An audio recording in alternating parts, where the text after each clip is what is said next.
Well, good morning or good afternoon or good evening whenever you're watching this. I guess I should go ahead and warn you right now that this is a summer course, and so my dress for many of these videos will be on the informal side. I hope that no one is offended by that. Um, this is the first of, I think, 3 videos I'm going to do this week on Dante's Inferno. We're reading almost all of the Inferno. We're skipping a few cantos, so be aware of that when you look at the syllabus. But we're reading almost the whole thing, and it is a work that I think in many ways is very accessible to contemporary people in the 21st century. But on the other hand, it is a work that is very much embedded in a time and place that is foreign to us, or that are foreign to us. And so it needs some contextualization. And I also want to use these videos as an opportunity to kind of steer you towards certain themes or certain issues to be attentive to when you read the Inferno. It does work as a kind of good old-fashioned adventure story in some ways, but there's a lot more going on. So I want to start today really by doing 2 main things. I want to, as I said a moment ago, give you a little bit of context about Dante himself, about the Inferno, and then I want to talk a bit about what makes the Inferno an allegory, what an allegory is, and why it's so important to never lose sight of the fact that you are in fact reading an allegory. So I'll get to that shortly. So I want to start by just saying a little bit about his life, and I'm not going to say that much because you are supposed to read the introduction from your edition of the Inferno. And if you don't have our edition of the Inferno, try to find a way to track it down, at least just to read the introduction. One thing I want to say right from the get-go, we just you've already watched the video on late medieval history, Black Death, Avignon Papacy, all that business. I just want to point out that with Dante, we're actually moving back in time just a bit. Dante himself died decades before the Black Death struck, although he did live through the initial stages of the Avignon Papacy. So with the birth of Dante, we have to move back to the late 13th century. So I just want you to be aware of that. So he's born in 1265. He was born in Florence to a fairly prosperous family. One of his most important early experiences is one that very much informs the book. He meets a young woman named Beatrice.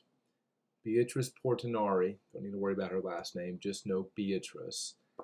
And she has this kind of electrifying effect on him, and for the rest of his life, he's sort of haunted by her. Now, they never have any real relationship to speak of. Dante does get married, but he doesn't get married to Beatrice. But Beatrice remains a kind of beacon of, all that is good and pure and holy for Dante.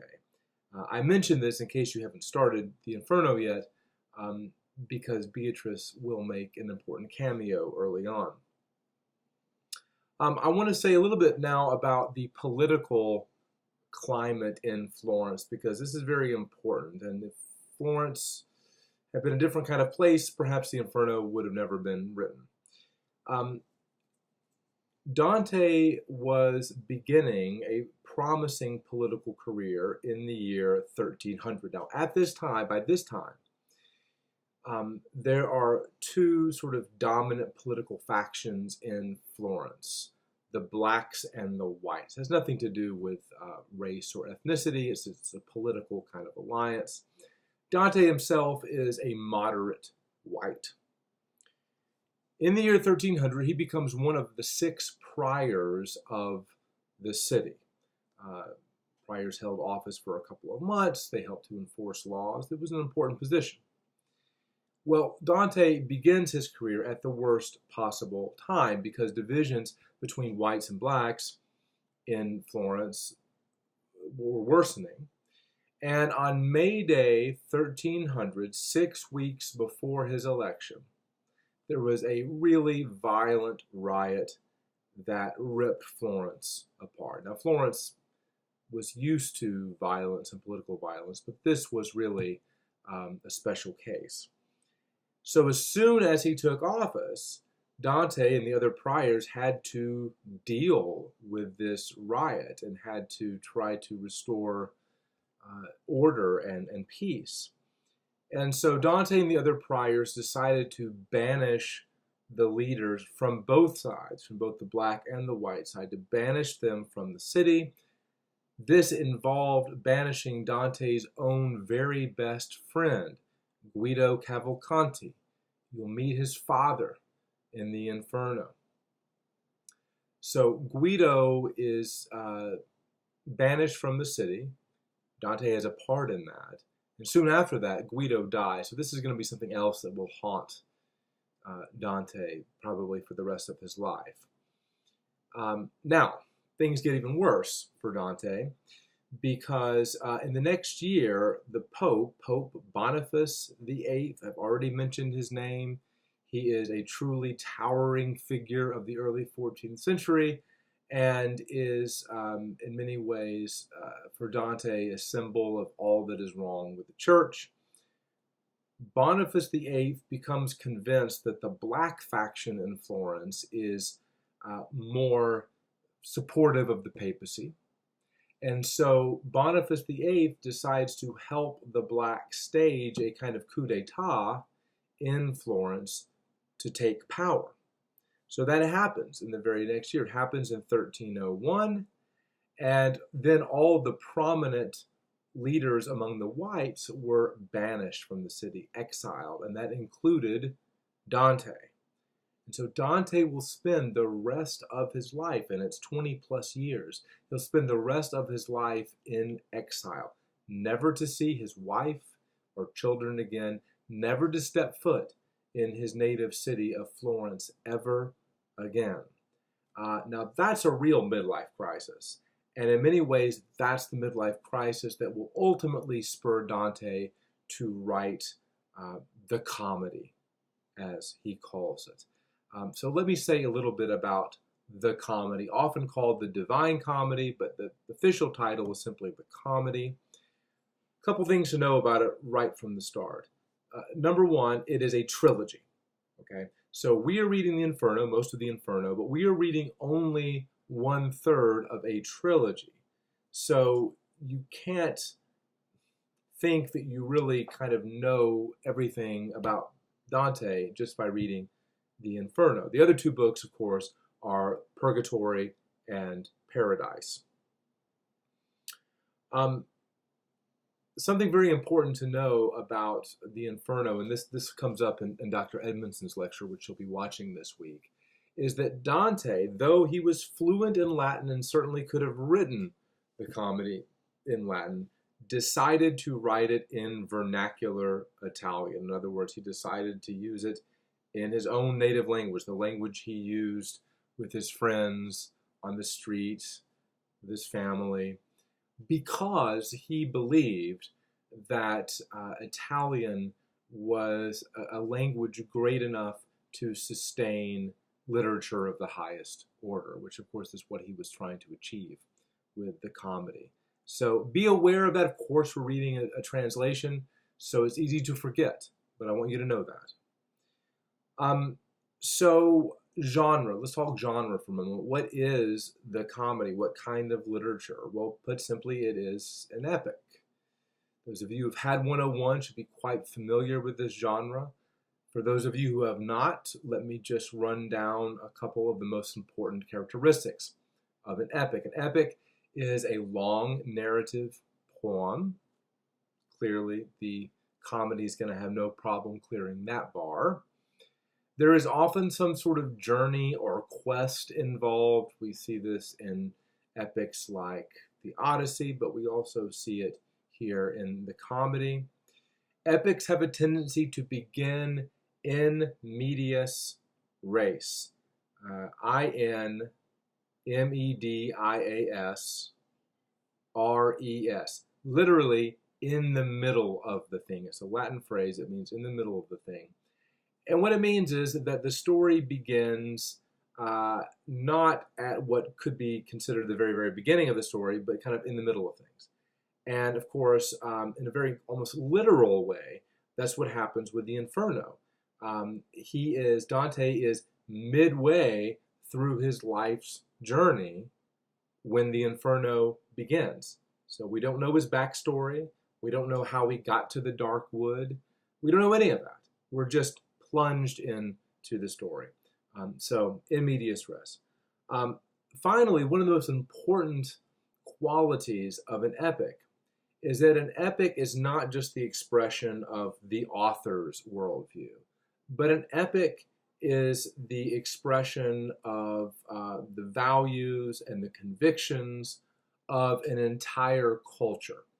Now, in many cases, that culture is going to be an ethnic or national culture. So a great example of that would be, again, the Odyssey. The Odyssey is an epic, and it expresses and celebrates Greek values. The comedy is a bit different because Dante is trying to do something bigger than just celebrate and promote Italian values. He is trying to express and celebrate the values of Christendom. That is, all of those lands in Europe that are Christian. And of course, by Dante's time, Europe is almost exclusively Christian. So he's thinking really, really big. He's not just thinking about, oh, this will be something, Italian people can be proud of. He's writing this for all Christians. So he begins writing the Inferno in 1306, 5 years after his exile began, and he finished the entire comedy in 1321 and died just a couple of months later. So good timing there. All right. Well, the second thing I promised to do in this video is to talk a little bit about the Inferno as an allegory. I know some of you know what an allegory is, but I'm not going to bank on it. So I want to define allegory. An allegory is a symbolic narrative, a symbolic story that can be interpreted on multiple levels. So an allegory is a story that could simply be taken literally, okay? And it works. But if it's really an allegory, you're going to miss something if you simply take it literally. I think one good example of allegory that many people today are familiar with is The Lion, the Witch, and the Wardrobe. And this is a book that I've read to my children, and at least when they're very young, they interpret it simply as an exciting story about this place and this lion named Aslan and so on. But when you get older, it becomes pretty clear that this is a heavily symbolic story. That Aslan, who lays down his life to save another and then rises from the dead, that Aslan is a symbol of Christ and so on. So that's, if you know The Lion, the Witch, and the Wardrobe at all, you already know what an allegory is and how an allegory works. And so I really want to stress right from the beginning that you always need to be reading the Inferno allegorically. Dante certainly intended it as such, and at one point in the Inferno refers to this allegory, referring to the whole work probably. So you always need to be making that extra effort to figure out, okay, what is the underlying symbolism here? And I want to help you to do this by starting at the very beginning, starting at literally the first page of the work, the premise. Okay, so the first canto, as I've said already, Dante, in the middle of his life's journey, wakes up in this dark wood, and he doesn't know how he got there. Okay, and he doesn't really know where he is. He's lost. Again, just by using the term lost, there are certain metaphorical resonances there, right?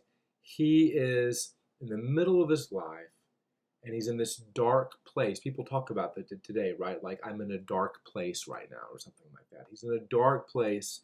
He is strayed off the true path.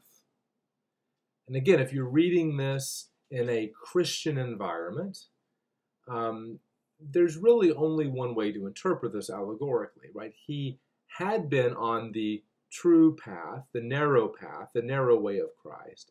He's sinned, he's strayed from the path, and he is now lost. Again, as Christians, we use this language all the time, right? We were lost, but now we're found, and so on. He doesn't know how we got there, and I think that's a very interesting allegorical detail to add, because I think this is in many ways true to life. People who become lost don't always know exactly how it happened. They just know that they woke up one morning and they lost their bearing.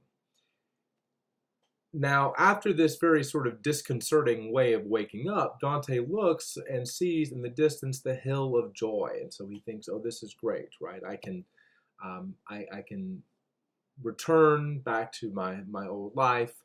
I can experience joy again. I can be good again." But immediately his path is blocked by these three wild beasts, right? There's a lion, a leopard, and a wolf.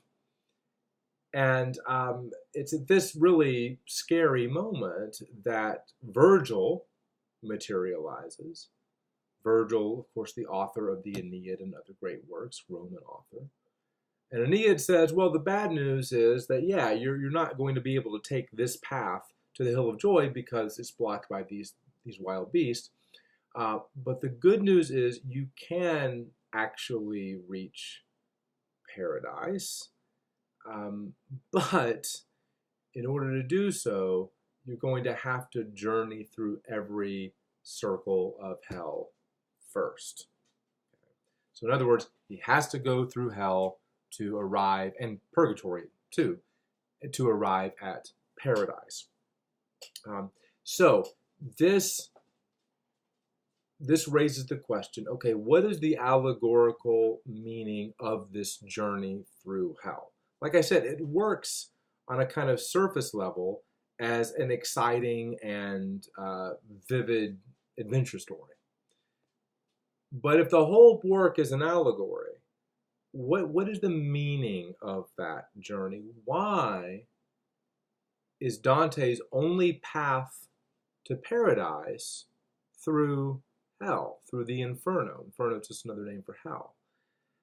And I think the answer is that the only way to overcome your own sin, which is precisely what Dante is trying to do, right? He's trying to overcome his sin, leave it behind. The only way you can do that is to really look at your own capacity for sin, to be honest about that, and to come face to face, never mind the dog, to come face to face with what sin actually does to the person. Because that's what he's going to see, circle after circle. He's going to see not just sinners, but he's going to see their punishment. He's going to see what sin really does to people. And I think one of Dante's big points in the Inferno, and you'll miss it if you're not reading allegorically, one of his big points is sin contains its own punishment. Okay? So it's not as if people on earth are going around sinning and defrauding and being malicious toward one another and just having a wonderful time, and then they die and God says, well, I guess I have to punish them now. No, sin deforms and disfigures us and punishes us from the moment we begin sinning. Now, we may not always be aware of that at a conscious level initially, but what Dante is able to see in hell is what sin really is, what sin really does to people. And with the benefit of that knowledge, and indeed only with the benefit of that knowledge, will Dante be empowered to turn from his sin, to truly repent. Okay? um, because he has seen sin unmasked, because he has seen what sin really is and what sin really does. I mean, just to give you a kind of homely little example, it'd sort of be like the person who is thinking about doing crystal meth for the first time, and somebody shows that person a picture of, a junkie, somebody who's abused that drug for some time and seen the way that the drug has just taken this enormous toll on the person. That's really kind of what's going on in the Inferno. So it's not just arbitrary that Dante has to go through hell in order to get to paradise. No, it's absolutely necessary. Only if he really knows just how destructive sin is, only then will he be able to turn from it. Okay? So that's the meaning of the whole journey. A couple of other points of allegory before I close out. Two really important figures that we're going to either meet or hear about in the first couple of cantos are Virgil and Beatrice. Now, in some ways, it might seem strange that Dante would choose Virgil to be the guide through hell. And there's actually a number of good reasons why this is. But you have to understand how Dante and many other medievals regarded Virgil. Virgil was regarded as the greatest of all poets, perhaps even greater than Homer, to be frank. And therefore, he is the best, he represents the best that human reason can achieve without divine assistance, without divine grace. And it is important to know that Virgil dies just a few years before the birth of Christ. So he's someone who did not have the aid of Christian revelation, but certainly through no fault of his own, right? He just died before he could avail himself of that. So that's one way in which medievals like Dante saw Virgil. But Virgil was also held in especially high esteem for another reason, too. In one of his works, not the Aeneid, but another work, he talks about the birth of a child who will usher in a golden age on earth. Now, if you know much of anything about Virgil and his career, you probably can figure out in 5 seconds or less that he's probably talking about Augustus, Caesar Augustus. But a number of medieval people thought that this was a kind of prophecy of Christ's birth. And so Virgil was seen as a prophet to the Gentiles. Just like Isaiah was a prophet to the Jews, Virgil's a prophet to the Gentiles.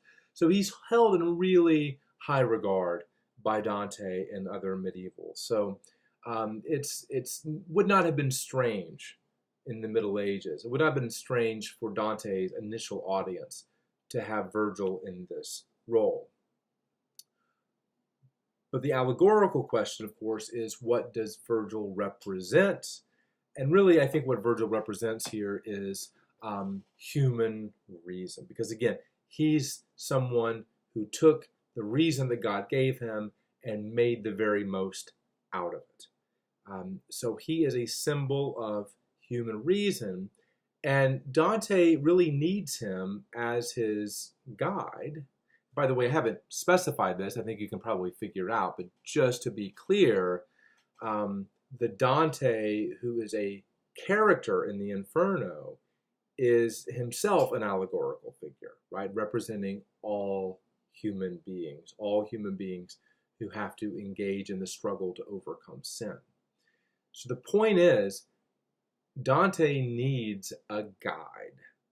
He needs assistance in order to safely navigate the Inferno.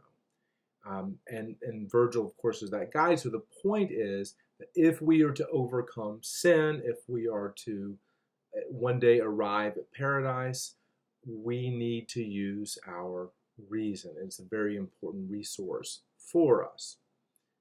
But now we come to an even deeper point. Virgil tells us very early on that he did not come to help Dante of his own accord, but rather he was summoned by none other than Beatrice. And by the way, Beatrice was dead by the time that Dante started to write. So she's, one of the citizens of heaven at this point. So Beatrice, remember I said Beatrice sort of represented for Dante all that was sort of good and holy and heavenly. And then we're told, in addition to that, that Beatrice did not necessarily even come to Virgil of her own accord. Rather, she was sort of contacted by Lucia, who was a Christian martyr, who in turn was sent by the Queen of Heaven herself, i.e. Mary. And certainly Mary, for the medieval Christian imagination, Mary represented divine grace. Think about the words of Gabriel to Mary in the Gospel of Luke. Hail Mary, full of grace. Right? So Mary represents grace, and in her own way, Beatrice does as well. So the point is, and Dante will find a way to drive this point home a little bit later in the Inferno, reason is crucial on our spiritual journey, but reason alone is not sufficient. We also require divine assistance as well. We need grace to complete this journey successfully. If reason alone could save us, we could save ourselves. But for Dante, that is certainly not true. We can only repent, we can only mend our ways because of divine compassion and mercy. So right from the very beginning of the Inferno, Dante holds up Beatrice and Virgil as crucial characters, underlining the importance of both reason and grace. Now, I want to address one last thing before I conclude, because it's possible to draw some false conclusions from what I said about the Inferno being an allegory. If we say that the Inferno, and indeed the entire comedy, is an allegory, does that mean that Dante didn't really believe in hell? That hell was just a symbol for something else? The answer is no. Dante is a good medieval Christian, which means he believes in the existence, the literal existence of heaven, hell, and purgatory. But it's highly unlikely. I mean, Dante's a fairly confident, if not arrogant guy. But that aside, it is highly unlikely that Dante really believed he was giving us a kind of accurate geographical description of hell, right? Like, oh, well, you enter hell and then you turn to the right and you're going to see Charon and he's going to be, I mean, I don't think that's at all what he's doing. And I mention that because I think that's a stumbling block for some people reading Dante. You know, how does he presume to know what hell is really going to be like? And in a way, he's not presuming to know. He is writing an allegory, and he is quite clear about that. What he's really interested in, first and foremost, is the inner journey, right? Because Dante's outward journey is symbolic of the inner journey that all Christians are called to take. That's what Dante is really interested in. So if you haven't already, feel free to go ahead and start reading the Inferno, even though there's going to be a couple of other videos I want you to watch. I want you to watch them as soon as you can, but you've got a lot to read, and I think I've given you enough to go ahead and get you started. I would strongly encourage you, very strongly encourage you, at the beginning of every canto to go ahead and read the translator's introduction to the canto. It's going to give you a nice overview of what's going to happen, and I think that will just make the reading process that much more smooth.